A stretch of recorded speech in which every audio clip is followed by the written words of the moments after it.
কোটা আন্দোলনে ছাত্রদের পক্ষ থেকে সর্বশেষ ৯টি দাবি উপস্থাপন করা হয়েছে। চলুন দেখে আসি কি ছিল সেই ৯টি শর্ত। আমি হুবহু প্রজ্ঞাপনটি পাঠ করে শোনাইতেছি। বৈষম্য বিরোধী ছাত্র আন্দোলনের নতুন কর্মসূচি। প্রেস বিজ্ঞপ্তি, তারিখ ২৪ জুলাই ২০২৪।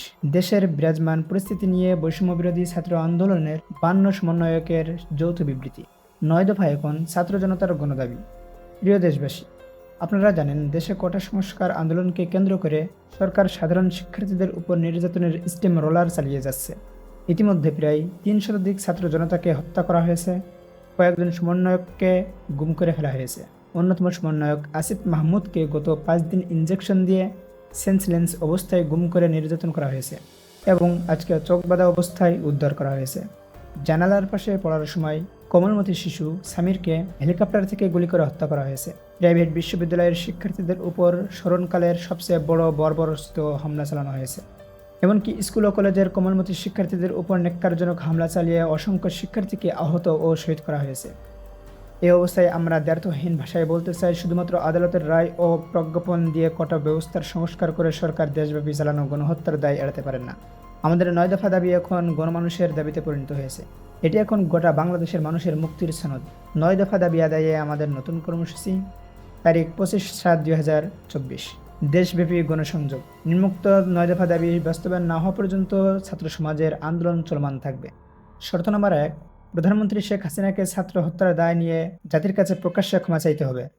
শর্ত নম্বর ২, আইন শৃঙ্খলা রক্ষাকারীর বাহিনী ও আওয়ামী সন্ত্রাসী কর্তৃক ছাত্র হত্যার দায় নিয়ে স্বরাষ্ট্রমন্ত্রী আসাদুজ্জামান খান কামাল, সড়ক পরিবহন ও সেতুমন্ত্রী ওবায়দুল কাদের, শিক্ষামন্ত্রী মহিবুল হাসান চৌধুরী নওফেল, আইনমন্ত্রী আনিসুল হককে মন্ত্রিপরিষদ এবং দল থেকে পদত্যাগ করতে হবে।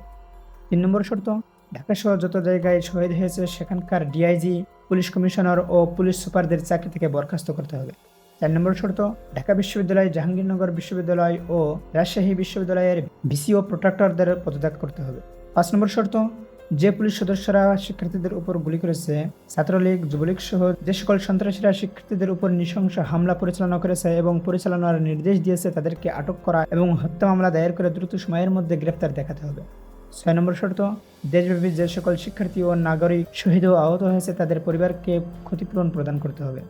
৭ নম্বর শর্ত, ঢাকা বিশ্ববিদ্যালয়, জাহাঙ্গীরনগর বিশ্ববিদ্যালয়, চট্টগ্রাম বিশ্ববিদ্যালয় ও রাজশাহী বিশ্ববিদ্যালয় সহ সকল শিক্ষা প্রতিষ্ঠানে ছাত্রলীগ নামক সন্ত্রাসী সংগঠন সহ সকল দলীয় লেজুর ভিত্তিক ছাত্র রাজনীতি নিষিদ্ধ করে ছাত্র সংসদকে কার্যকর করতে হবে।